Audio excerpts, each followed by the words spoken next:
Welcome back to Vikram tutorial. आज का topic biome एवं जैवमंडल। पृथ्वी पर पेड़ पौधे तथा जीव जंतुओं सहित सभी प्रमुख पारिस्थितिक तंत्र क्या कहलाते हैं? तो बायोम कहलाते हैं। पृथ्वी पर सबसे बड़ा बायोम कौन सा है? जलीय बायोम।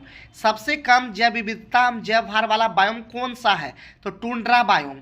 जैव मंडल के अंतर्गत किन संघटकों को सम्मिलित किया जाता है? जैविक एवं अजैविक घटक। कौन सा तंत्र किसी समुदाय के सभी जीवों में संबंध स्थापित करता है? तो खाद्य जल यानी फूड वेब्स। सभी उपभोक्ताओं में कौन सा गुण पाया जाता है? परपोषी।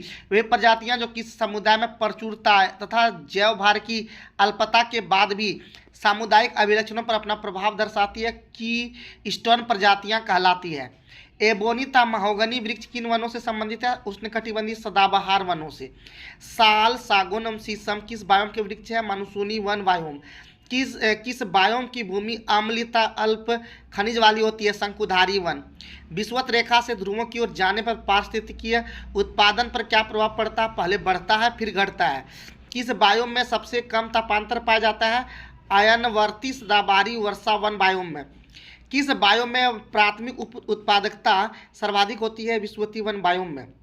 विश्व का सर्वाधिक विक्षुब्ध पारिस्थितिकी तंत्र कौन सा है? मानसूनी बायोम। यूकेलिप्टस वृक्ष को पारिस्थितिकी शत्रु कहा जाता है। यह ऑस्ट्रेलिया महाद्वीप में बहुतायत में पाया जाता है। सागर जल के नितलहटी में रहने वाले जीवों को कौन सी संज्ञा दी जाती है? तो बेंथस। रेंडियर किस बायोम का जंतु है? तो टुंड्रा बायोम। उष्णकटिबंधीय सदाबहार बायोम को पृथ्वी के फेफड़े लंग्स ऑफ अर्थ के नाम से भी जाना जाता है। भारत में वन सर्वेक्षण विभाग द्वारा कब से वन रिपोर्ट का प्रकाशन किया जा रहा है? वर्ष 1987 से।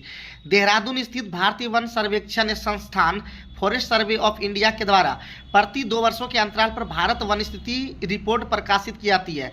लानोस तथा कैंपोस घास किस बायोम में पाई जाती है? उष्णकटिबंधीय घास बायोम। कौन सी प्रजाति एक बड़े निवास स्थान पर रहती है तथा सामान्यतः प्रवासी होती है? अम्ब्रेला प्रजाति। प्राकृतिक वनस्पति का सर्वाधिक विकसित क्षेत्र कौन सा है? पतझड़ वन। अनुकूलतम बायोम की दशाएं किस बायोम में पाई जाती है? अयनवर्ती सदाबहारी वर्षा वन बायोम में। हाथी घास किस बायोम की एक प्रमुख घास है? Savanna biome. किसी भी बायोम में प्राणियों का जीवन, उनकी क्रियाशीलता की तीव्रता तथा उनकी संख्या किस पर निर्भर करती है? संरचना, सकल बायोमास जातियों के संगठन पर। विश्व के किस बायोम को प्रमुख अन्न भंडार तथा दुग्ध व्यवसाय का केंद्र माना जाता है? शीतोष्ण घास बायोम को।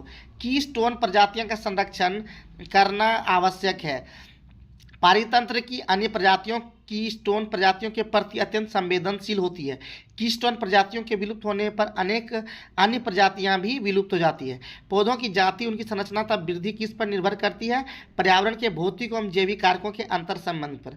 पर्णपाती वन किस प्रकार के बायोम में पाए जाते हैं? Monsoon one biome. दो भिन्न पारिस्थितिक तंत्रों के मध्य स्थित संक्रमण मंडल ट्रांजिशन जोन क्या कहलाता है? इकोक्लाइन।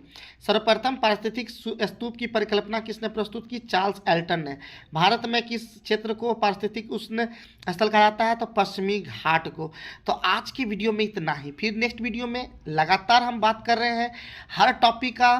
तो आप लोग देखते रहिए, सीखते रहिए। एक बार ठान ली कुछ करने का, नहीं रुक जाने का।